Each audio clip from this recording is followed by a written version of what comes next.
Welcome to Olivia's Book Club, the podcast, and I am your host, Olivia Fierro.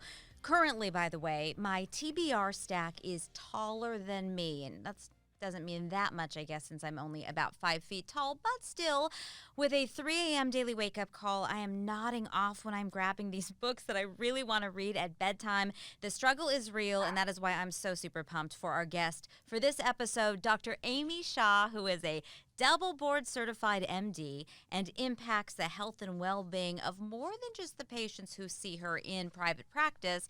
She is reaching out to so many people in the wellness community through her Instagram at FastingMD, and most importantly, her book, I'm So Effing Tired, a proven plan to beat burnout, boost your energy, and reclaim your life. So Dr. Shah, thank you so much for talking with me today. I love to get your insight in wellness, and this is, without question, one of the greatest book titles ever in the history of books. So congratulations. Thank you so much for having me, Olivia. So great to be here. I want to know about the moment when you came up with the title. And you must have done a little jig because it's so good and the cover looks so fantastic. It was literally the thing that every woman especially that I work with, they asked me, the publisher and my team, they said, what is the most common thing that you hear from your female patients? And I had to, that's the first thing that I thought of. We had to work on do we say effing, like with the BFF? Or do we see F, the F with the stars? That was a big debate because we knew that was the right thing to put out there. It was just, how do we not offend, a lot of the population? So we came up with the EFF. So because we know a lot of people are moms that are reading this book and it's going to be on their nightstand and you don't want your kid to be like, what is this? Mommy, what's that? My kids giggle at that. So we know that the need for this information is out there and you're asked it all the time. Tell me about the moment when you realized that you needed to trigger your own transformation and get focused on not being so fatigued and not feeling your best. The turning point for me, I know that there's people listening or watching that can relate. The turning point for me is that I was always constantly 24/7 in my to-do list, in my head. I didn't even know where I was driving. I just got to places and I was always thinking how can I be a better mom? How can I be a better doctor? How can I be? And I never really gave myself a chance to pause and reflect. I thought that if you wanted to succeed, you had to burn out. That was a marker of success, that I was doing all I could to be all of these things. And I know that there's other moms and working people who can relate because we kind of are told that that's what is expected of us. And if you're doing anything different, you're not working hard enough, right? So I was skipping on my sleep. I was going to these early morning workouts, and it had to be high intensity because I wanted to pack everything I could. And I would have these stress-fueled, coffee-fueled days. And I ended up to a point where I hated everything about it. I hated how I felt. I hated how I looked. I hated how I was acting towards others. And I hated that I wasn't really going towards any goals. I was just checking off the list. And so that's when I actually knew that there was something wrong with me. I got my lab test done, and guess what?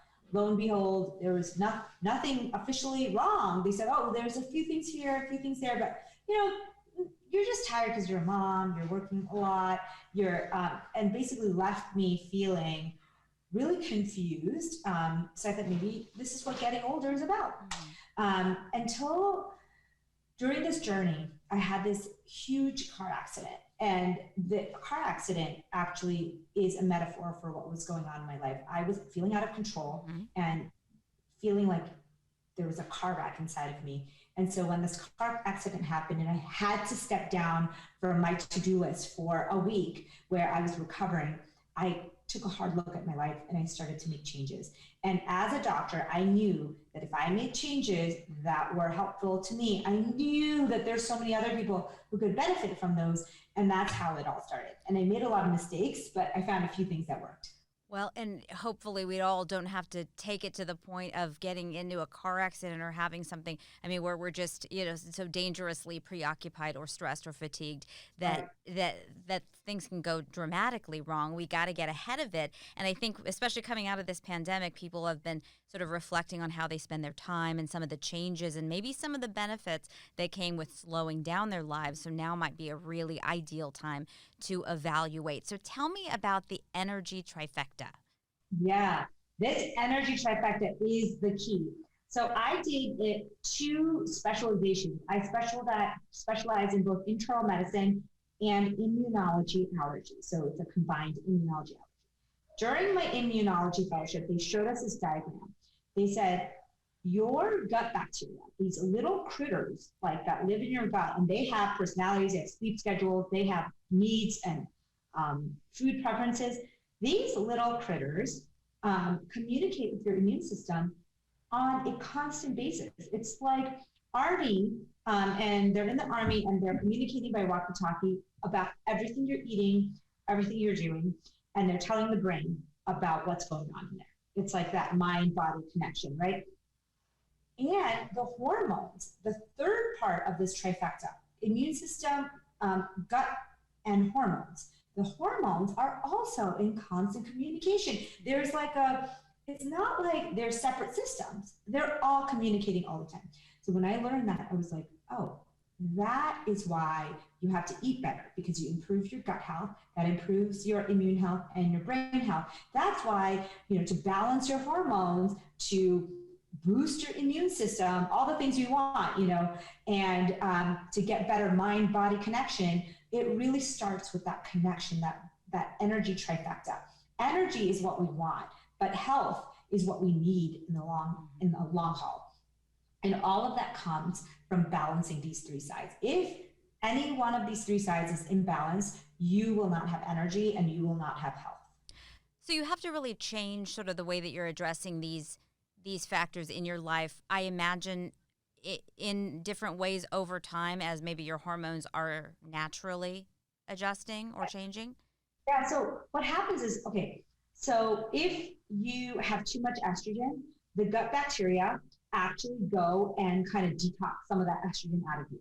And if you are low in estrogen, or, I'm just using estrogen as an example, but there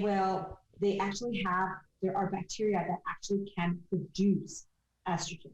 And it's called this estrobolome, and it's this new concept. And so as you start to improve your GI health and get more bacteria, you're going to have more bacteria that can balance your hormones like this. Mm-hmm. And you're going to have more bacteria that can communicate with your immune system. So when the communication is off, that's when you get negative inflammation, you get all these GI issues, because they're not able to kind of handle the load. And of course, part of it is our diet, right? If you are constantly triggering this emergency signal, so if the gut bacteria are constantly like, oh crap, Olivia ate something really weird again, doesn't look like a food item, can you come and help me? And that's inflammation. Mm-hmm. So we really do want to change our diet. We want to add more gut bacteria. We want to nurture this relationship between all of these different parts. And I know that you believe when you eat is equally as important to what you eat.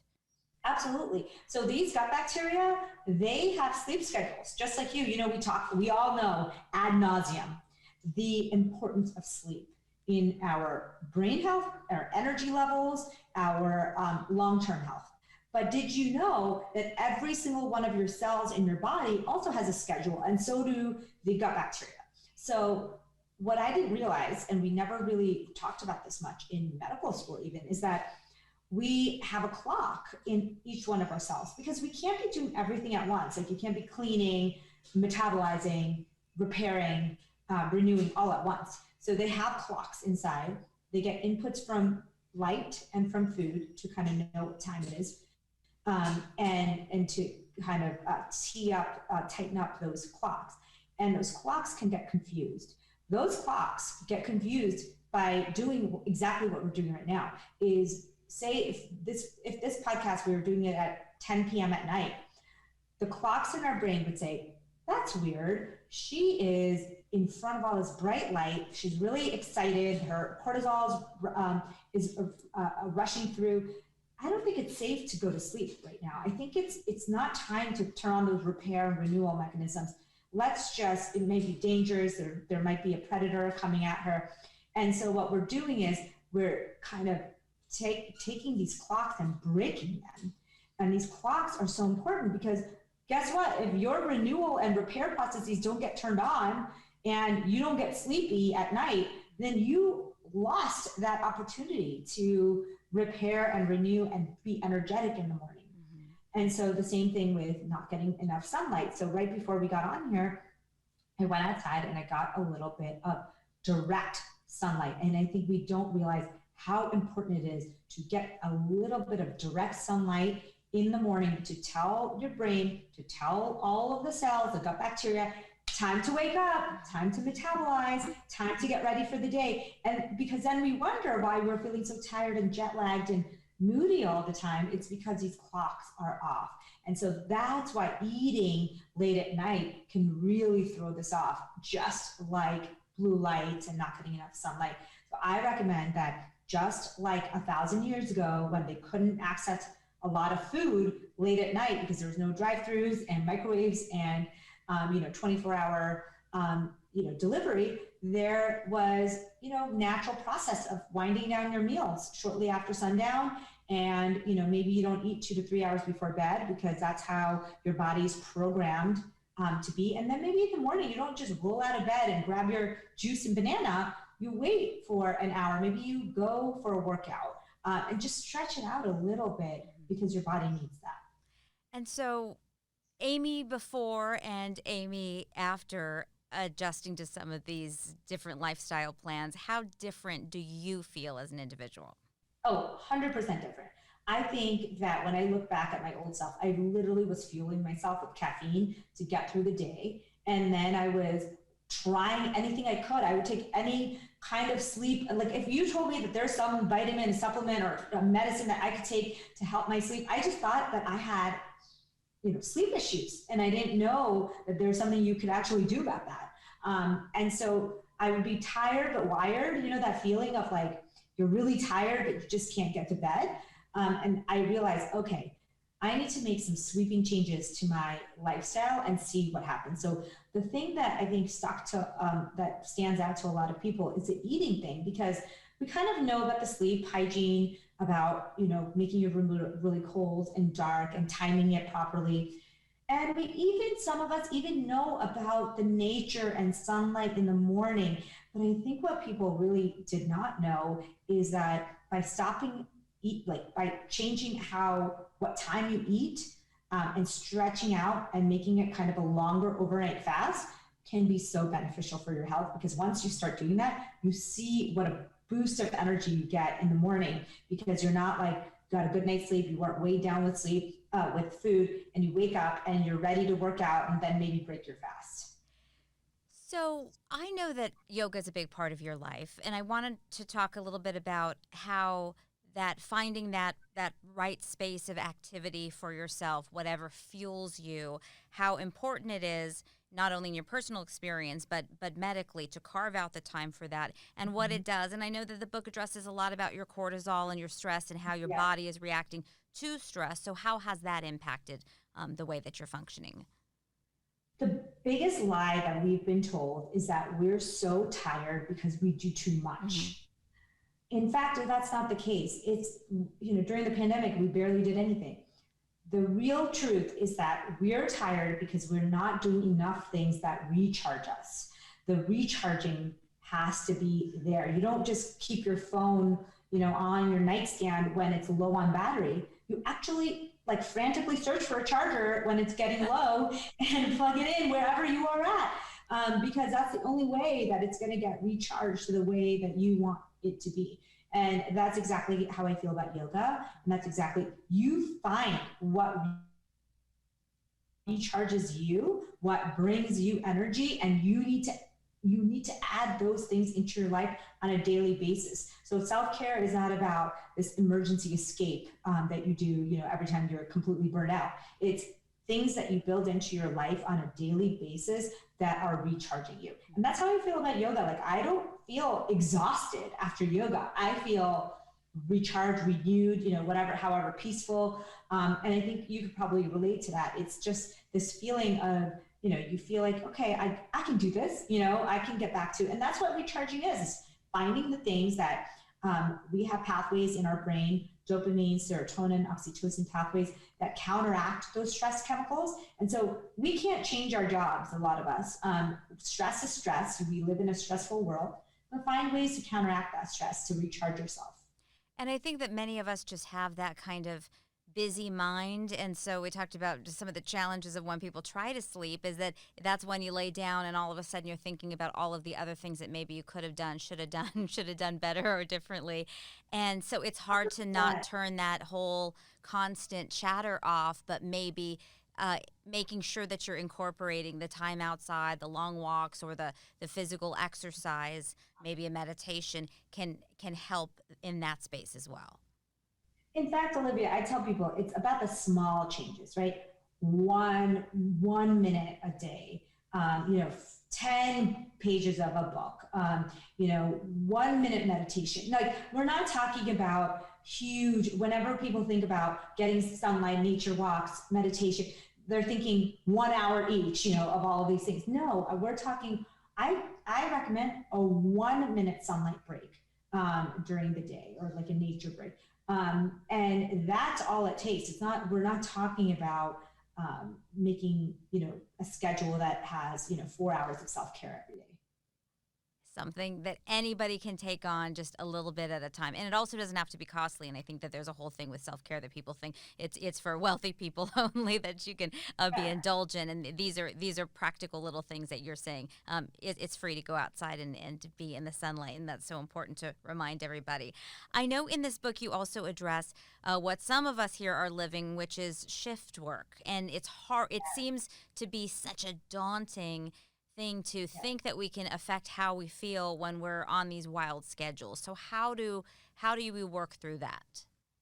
So your wild schedule is such a great example of how our body works. Okay, our body is still going to be on a sunrise sunset schedule, genetically, biologically, hormetically, so you will still see a surge of energy, at certain times of the day, and a lull at certain times of the day, whether you work days, nights, weekends, like afternoons, whatever. So what I want you to remember is, when you're trying to time things, remember to time it with your biology, not your external schedule. Mm-hmm. So if you are working, like I think you do, very, very early, dark mornings, mm-hmm. Make sure that when you do have a chance and the sun does come out and you do have at some point in the morning time to go out and get that natural light, mm-hmm. to tell your brain that whether or not you want to go to sleep or not, you want the functions of the day to turn on. Mm-hmm. And that the shift workers, you have to understand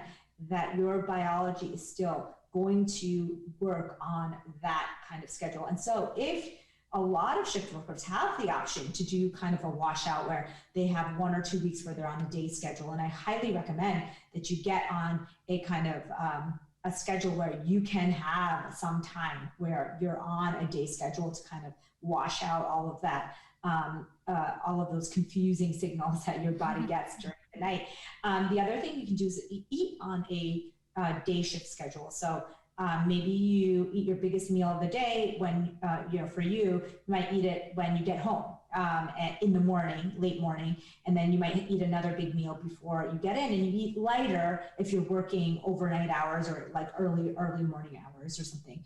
So you're not constantly eating at odd hours when your body's not ready to metabolize that. We know that our bodies do not metabolize well at during the nighttime hours. And so you really want to kind of use that to your advantage. Amy, what is this process been like for you when you're prepping this book? And I'm sure that this has been in your mind for years, brewing as a way to send a powerful message to more people than you could interact with on a daily basis personally. And what's the feedback been for you? And I mean, this is putting you in a whole different space. It's a real new stage for your career. Oh, 100%. I'm so grateful for everything. It was such a roller coaster of emotions. What I learned from this is what I've always known in my mind, but I think I would recommend it to everyone, is that I had to detach myself from the outcomes. Like, I think that what we often do is we do all these things and people tell us, like, you need to be on this show, you need to be on this list, you need to be here. And then what I ended up doing is just like shielded myself from that chatter and tried to just concentrate on the message. And that's when I think that things started to be more enjoyable and more impactful, because you're coming from a place of just trying to help people rather than being distracted with all the noise.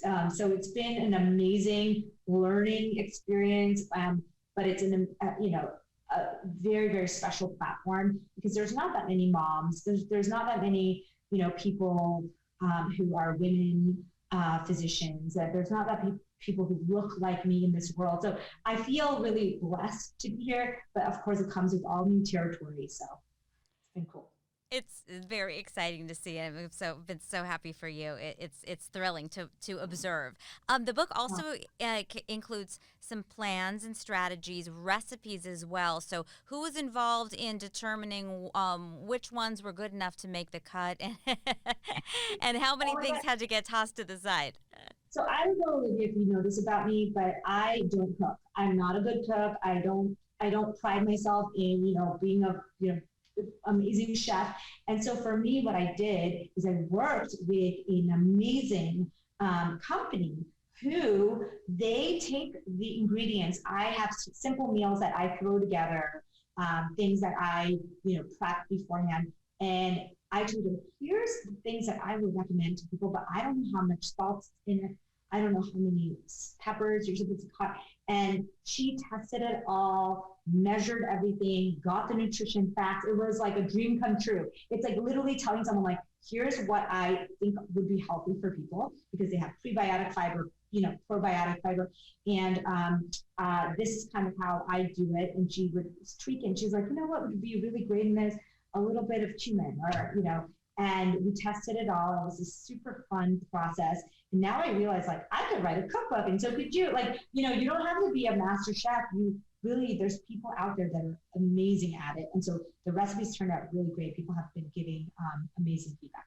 That is really cool. And I, too, do not pride myself for any action in the kitchen, because I create a huge mess, I get stressed out, and then it's below average in results. So it usually doesn't feel like it was worthwhile. I concur. So as you're evaluating all of this that you have learned and that you've put into action in your own body and in your own household, what do you think, if we're just thinking of somebody going, gosh, yeah, I do feel like crap all the time, but I'm just so busy. What can I possibly do to cut back, or what can I possibly do to create more time and space for the things that would renew me? Last thoughts or advice for somebody who just feels like, I don't know that I could really make any changes. Yeah, I think that start with the 1 minute rule. Okay. 1 minute a day, get outside, say in the morning, get some sunlight. That's going to improve your sleep. That's going to improve your energy levels. That's going to boost your mood. And maybe while you're out there, because who wants to just stand out there for a minute doing nothing? We're multitaskers, right? So during that time, maybe evaluate your day, your life, your month, and say, what are the things that are constantly bringing me energy?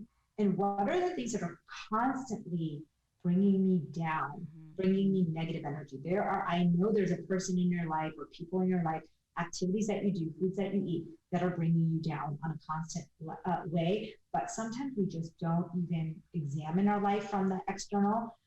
So use that minute to maybe do that. Or maybe, and maybe you say, hey, today I'm going to work on including one more thing that brings me energy, and take out one person or thing meaning maybe you don't interact with that person for the day, or maybe you don't invite them to your, what you think you have to do. Like people think like you're just stuck with the people in your life and you must interact with them in the equal way. What I'm saying is like you channel your energy the way you want it. Like if I love Olivia and I do, like I think she's a very positive person, I'm going to make opportunities to work with her more.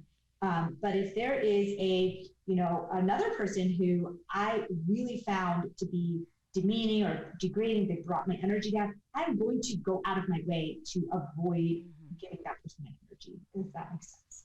And it's so important to just be able to analyze, like, how did I feel in X, Y, and Z circumstance and with these Yes. people? And that was, I was talking about with another guest, Samantha Edis, is one of the good things that came out of the pandemic also was you had kind of a smaller circle, much more so, and you were able to sort of prioritize and see who you really needed in your life and what you really needed. And so I think maybe it's nice to have these fresh eyes that we have right now.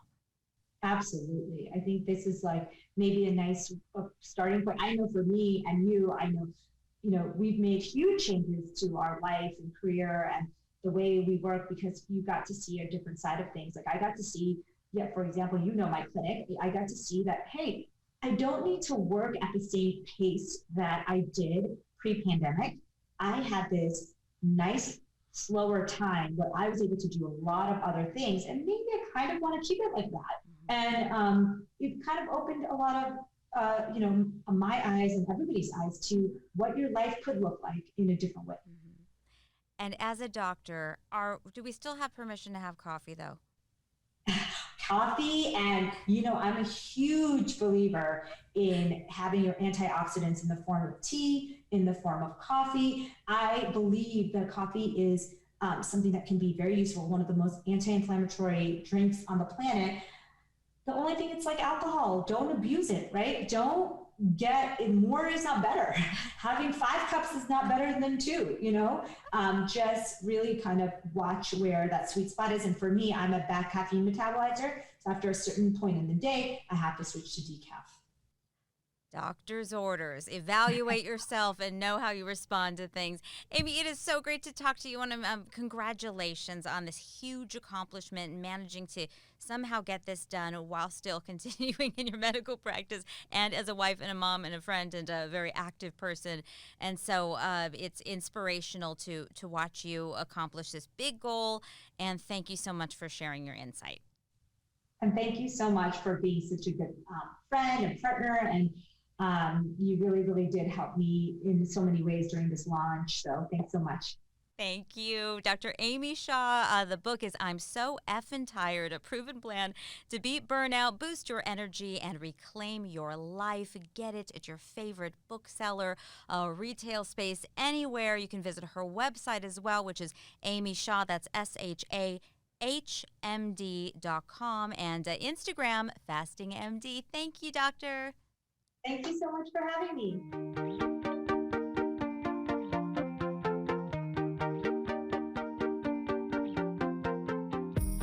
Finishing up talking to Dr. Amy Shah, who is the author of I'm So Effing Tired. Yes, it is a relatable state of being. Yes. And we're all trying to tap into a little bit more energy, which we've talked about before.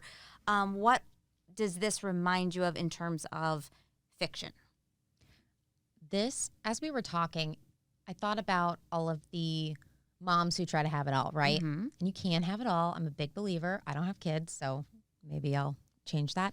But there was a book that I read during the pandemic called Happy and You Know It.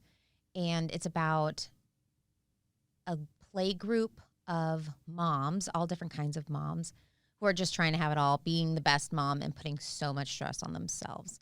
It's a little bit of diving into their personal lives. They have a musician that is leading their play group who kind of befriends some of them, and they find out dark secrets about this group. But specifically, each mom has her own identity. Mm-hmm. And there was one that kind of reminded me, this is why I thought of this book. She is a new stay-at-home mom, and she used to work full-time, and now she's not doing that, and so she's struggling to find her identity in that new realm, in that new world for her. So that's what the conversation with Dr. Shah made me think of, was this book, Happy and You Know It.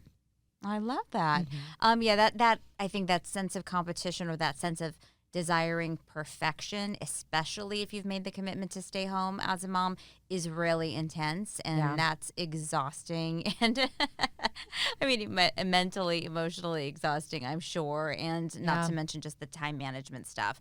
But Margaret, in between all of your books and your news producing, you were also telling me before that you are trying to kind of refocus on health and feeling like you have more energy throughout the course of the day. So what, based upon what we were listening to, are you doing wrong so far, we think?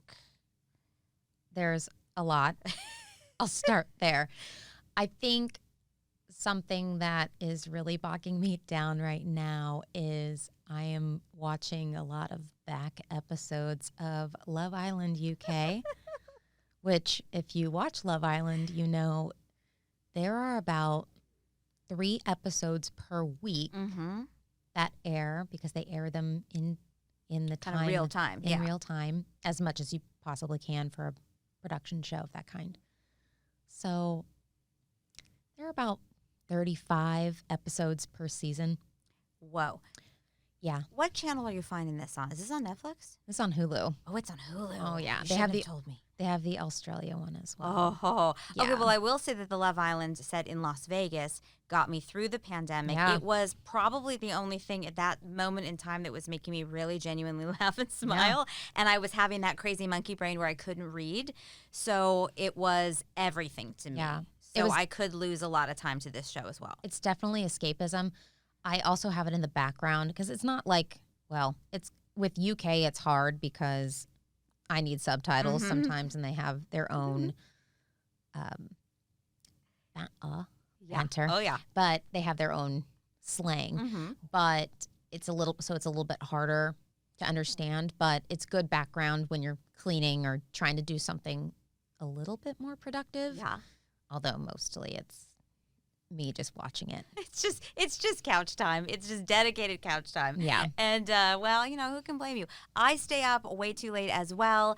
Oftentimes, well, sometimes it's for the books. Oftentimes it's blame Andy Cohen for whatever is on Bravo that I will watch over and over again. And so last night, for whatever reason, even though I was very tired and it got my son to bed late, I decided to watch a whole Jersey reunion episode and a Beverly Hills. And so I was really super late, and I would have liked to save it for an afternoon when I have a little more time. But it was, kind of, I don't know. The good decisions go out the window after a certain time period. Are you all caught up now? I believe I'm caught up. And then I'll be disappointed when I get home because I don't have any shows queued up, which is good because I have some books to finish. I used to do this thing, and I really should do it again, where I wouldn't allow myself to watch whatever show until I did a workout or something more productive. Yeah. And then the pandemic happened, and I thought, well, I'll do what I want to do when I want to, because deal with it. What else am I doing? Barely making it through. So now I found, like last night, I decided I can do both. And so I got on my spin bike, and I didn't do a class. I just did, regular moving of the pedals to watch Love Island. Okay, so that works. I mean, I didn't put any effort in. I mean, I turned up the resistance they didn't a little force bit. You to have to get up to any certain speed or resistance. No, yeah, and just kind of move the pedals. Well, I have actually seen you joining in on our book club Zoom while you were moving around oddly, but it was with the grid. I couldn't quite tell, and did confirm later that you are spinning. April Warnicki texted me and asked me, Are you on a spin bike? Was something happening over there or what? Yeah. So, yes. Well, between all those books, we got to fit something in. So, Margaret Stewart, thank you so much for this moment. Of course. With Margaret. And thanks to Dr. Shah for I'm So Effing Tired, letting us know we're not alone and there are some solutions. Thanks for listening to Olivia's Book Club, the podcast. I'm your host, Olivia Fierro. Our producer is Margaret Stewart. Our editor is Nick Sanchez. You can send us an email with your thoughts or your book recommendations. Olivia's Book Club at azfamily.com is the address. And you can check out Olivia's Book Club on Facebook, or find us on Instagram, hello Bookstagrammers, at olivias.bookclub, and Margaret is at overbooked and overdue. Make sure to rate and subscribe to this podcast and tell your friends. You can find us on Apple and Google Podcasts, Spotify, Stitcher, and Amazon Music.